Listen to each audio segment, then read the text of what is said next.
Bismillahirrahmanirrahim. وَمَعْنَى قَوْلِهِ بِالْمَعْرُوفِ الْوَسَطُ. Right. So the meaning of Allah Ta'ala's statement, ma'roof, he means average. In other words, عَلَى الْمَوْلُودِ لَهُ رِزْقُهُنَّ وَكِسْوَتُهُنَّ بِالْمَعْرُوف. On the father is to give them food and clothes. But kindness here means the average. You understand? Even in the hadith, there it says, take from your husband's wealth that which will suffice you and your children. Bil ma'roof, what ma'roof, what average, take the average amount. Don't take, you don't have to take, don't use too little, or don't give too little, and don't use too much also. You understand? Don't take advantage, right? وهو الواجب, and this is what is wajib. وبه يتبين أنه لا معنى للتقدير كما ذهب إليه الشافعي. And with this, it becomes clear that there's no reason to fix an amount, right? Just as Imam Shafi Rahmullah has gone towards أنه على المسر مدان وعلى المعسر مد وعلى المتوسط مد ونصف مد, that upon the rich person he must give 2 muds, and upon the poor person he must give 1 mud, and upon the average person he must give 1.5 mud. لأنما وجب كفاية لا يتقدر شرعا في نفسه. So that which is becomes wajib to cover the needs is not fixed from the side of the Shariat in itself. You understand? You don't fix an amount there. You understand? Because the conditions of the people will change.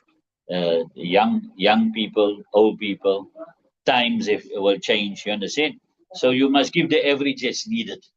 The average that's needed. وإن امتنعت من تسليم نفسها حتى يؤتيها مهرها فلها النفقة. And if she holds back from handing over herself until he gives her her meher, then for her is nafka.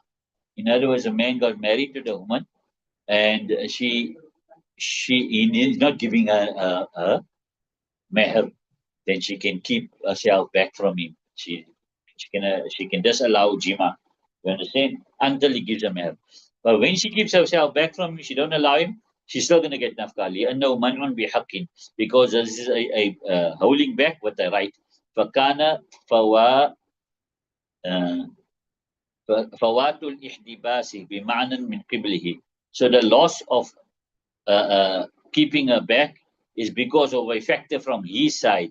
فيجعل كلا فائد, so he would be made like a person who didn't lose out because he's the reason that she is holding herself back from him, because he's not paying the meher. So he says, though he didn't lose out because the problem is with him. وَإِن نَشَزَتْ فَلَا نَفْقَةَ لَهَا حَتَّى تَعُودَ إِلَى مَنْزِلِهِ. And if she is disobedient means she leaves the house without his permission.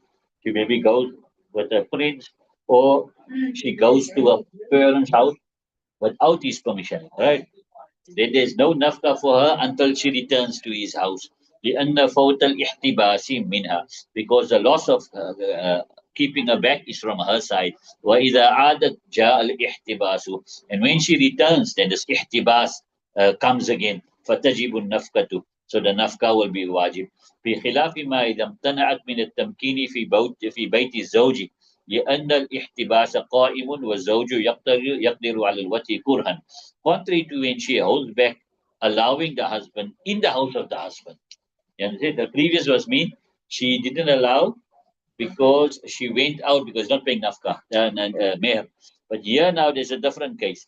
He paid the meher, now she's not allowing him to come near her in his own house. Then he must still pay nafka. Why? Because the end of ihtibasa qa'imun, she's still held back in his house.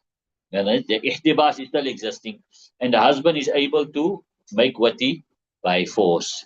You understand it? So there's no such a thing as a rape between husband and wife, but there should be some type of understanding. وإن كانت صغيرة لا يستمتع بها فلا نفقة لها. And if she's so small, his wife is so small that wati cannot be made with her, then there's no nafka for the small girl. لأن امتناع احتباس لمعنى فيها, because the prohibition of لأن امتناع استمتاعي لمعنى فيها, because the prohibition of having wati is because of a factor in her. والاحتباس والاحتباس الموجب ما يكون وسيلة إلى مقصود مستحق أو مستحق بالنكاح.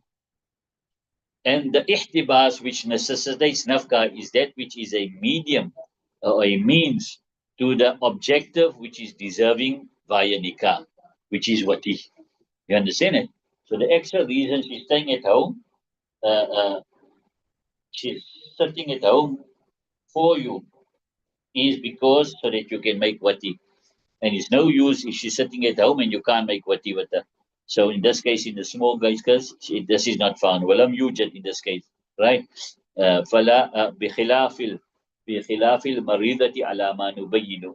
Contrary to a sick woman now, upon that which we will explain later, that why the woman is sick, so you can't really make proper jima with her, but you must still give her nafka. But a small girl, you can't make jima at all. So even though she's sitting in your house, so then you don't have to give her nafka. فقال الشافعي رحمه الله لها النفقة لأنها عوض عن الملك عنده. Imam Shafi Rahmai says, for this small girl, there will be nafka because this nafka is a compensation of ownership according to him. And in this case, the husband is like the owner of the wife, almost. You understand it? When he married her, she's in his almost like he's in his ownership. Kama fil mamlukati bi milkil yamin. Just as in a slave girl that he owns. You understand? So if a man owns a slave girl who's a small girl, so he can't make wati with her. He can't make what she's too small, right? But he must still pay for her nafka. Whatever the slave girl's nafka is, you understand it? He has to pay that. So Imam Shafi'i says, see, there in that case, you're going to pay nafka. So yeah, also for a small wife, you're going to pay.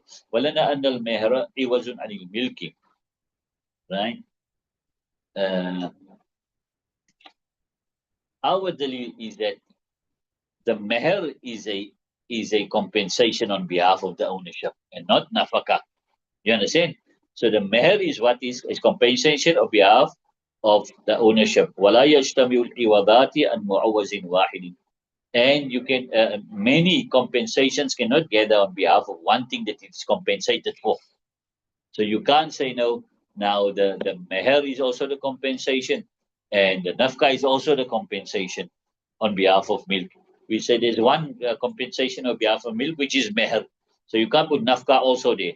فَلَهَا الْمَهَرُ دُونَ النَّفْقَةِ. So she's going to get a meher. The small girl will get a meher, but she's not going to get nafka. وَإِنْ كَانَ الزَّوْجُ صَغِيرًا.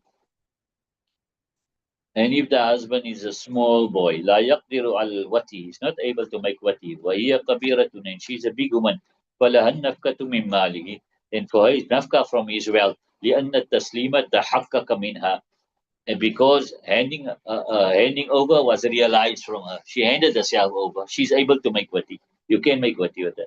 وإنما العجز من قبله, and indeed the inability is from his side. فصار كالمجبوب والعنين. So it becomes just like a person who's a majboob. Majboob is the one who's zakar and testicle zakat of, right? So he must still pay nafka, even though he can't make wati. The fault is on him. Important. Right.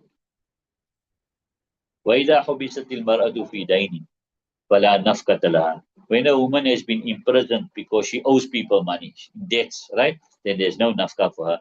لأن فوت الاحتباس منها بالمماطلة. Right. Because the loss of ihtibas was from her side by her delaying to pay the debt.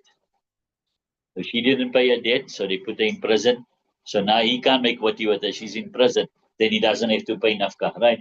وَإِن لَمْ يَكُنْ مِنْهَا بِأَنْ كَانَتْ عَاجِزَةً فَلَيْسَ مِنْهُ. And if it was not from her, right, in this way that she was unable to pay her debt, she was not delaying now, but she genuinely couldn't pay her debt. If it was not from her, فَلَيْسَ مِنْهُ, but then it was not from him either. The fault is not with him that she's in prison. You understand it? And therefore he doesn't have to pay nafka. وَكَذَا إِذَا غَصَبَهَا رَجُلٌ كُرْهًا فَذَابَهَا بِهَا. Likewise, when a man kidnaps her by force and he takes her away. So that period that she was kidnapped, she can't claim that nafka afterwards. You got that now? One of you should. Okay, leave it only.